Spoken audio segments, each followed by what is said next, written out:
Once upon a time, nestled in the heart of India, there was a small village. In this village, brothers, Nanda and Yuvar. They were as poor as could be, with enough to get by each day. Their home was a simple hut, and their meals were often.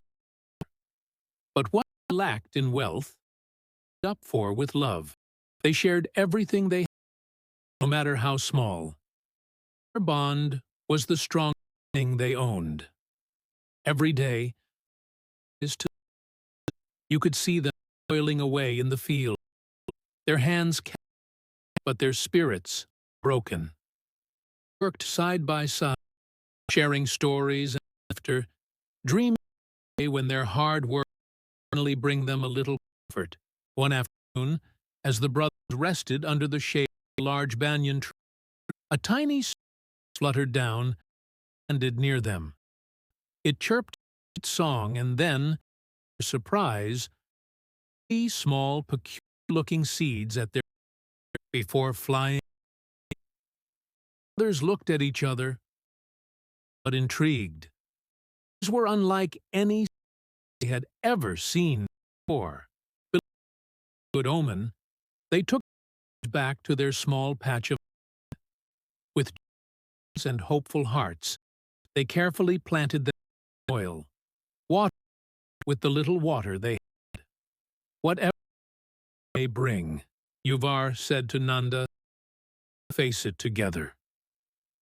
No idea that this small faith was about to change their lives forever. That night, the brothers slept, dreaming of a harvest. First rays of dawn painted the sky. Yuvar's wife Meenu sighed to fetch water, gasped, dropping her pot with a clatter. "Nanda, come quickly!" she cried out. The brothers rushed out, sleep from their eyes, and stood dead in their tracks. Planted the 3 tiny seeds, there now stood enormous, glistening pumpkins, glowing orange in the morning sun. They had grown overnight, larger than anything they had ever imagined. Yuvar walked, tapped it. It was and heavy. "It's a miracle!" His voice filled with a joy he hadn't felt in years. Meenu joined, her eyes wide. For the first long time, their hearts filled not with worry, a thrilling sense of hope and excitement. Overwhelmed with curiosity, they decided they had to see what was inside, and carefully made a cut for the first pumpkin. As soon as the blade pierced its skin, the pumpkin split open and poured out. Before their astonished eyes, an endless feast appeared. There were steaming plates of rice, fragrant curries, sweet desserts, and fresh fruits of every kind. It was more food than they had seen in their entire lives. They ate until their bellies were full, their faces beaming with delight. Still marveling at their good fortune, Yuvar moved to the second pumpkin. With a trembling hand, he cut it open. This time, instead of food, the pumpkin revealed piles of beautiful clothes, fine silks, and sparkling jewelry.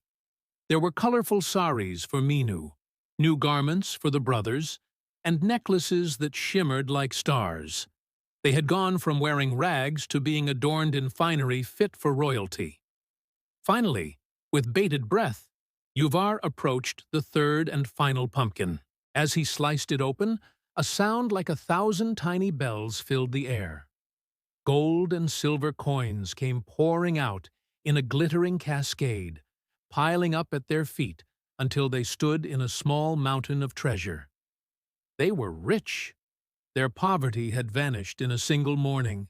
But Yuvar and Meenu were good-hearted people. They knew this fortune was a blessing meant to be shared.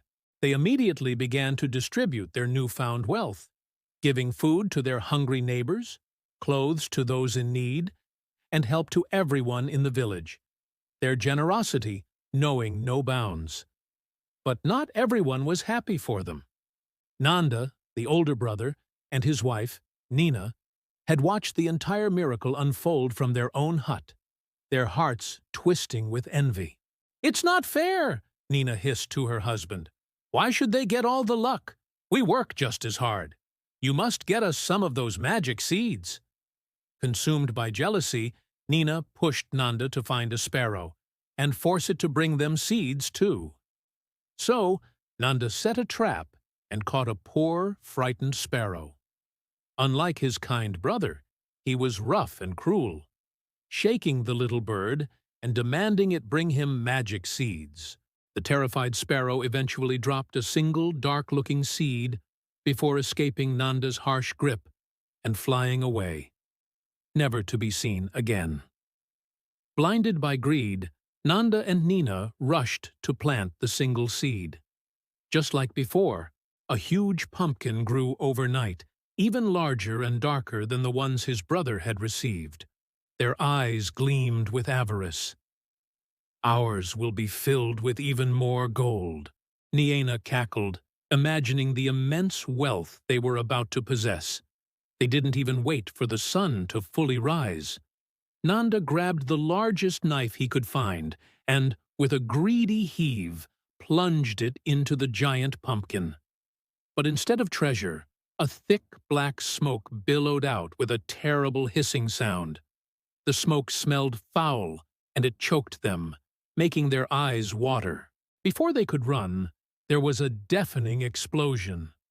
The force of the blast blew their small hut to smithereens, and the dark smoke consumed everything they owned, leaving them with nothing but the tattered clothes on their backs and a barren patch of scorched earth.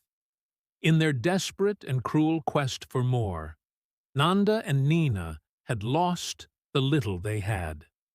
Their greed had become their curse, and so the tale of the two brothers became a lesson for the whole village. Yuvar, with his kind heart and generous spirit, continued to live a happy and prosperous life, always sharing his blessings with those around him. His home was always filled with warmth and laughter, a testament to the fact that true wealth lies not in what you have, but in what you give. Nanda and Nina, on the other hand, were left with nothing, a stark reminder of where a path of greed and cruelty leads. The story serves to teach us all a simple but powerful truth. Generosity and kindness are the seeds of true prosperity, while greed and envy will only lead to ruin. Remember to share your blessings, and you'll find that happiness will always grow in return.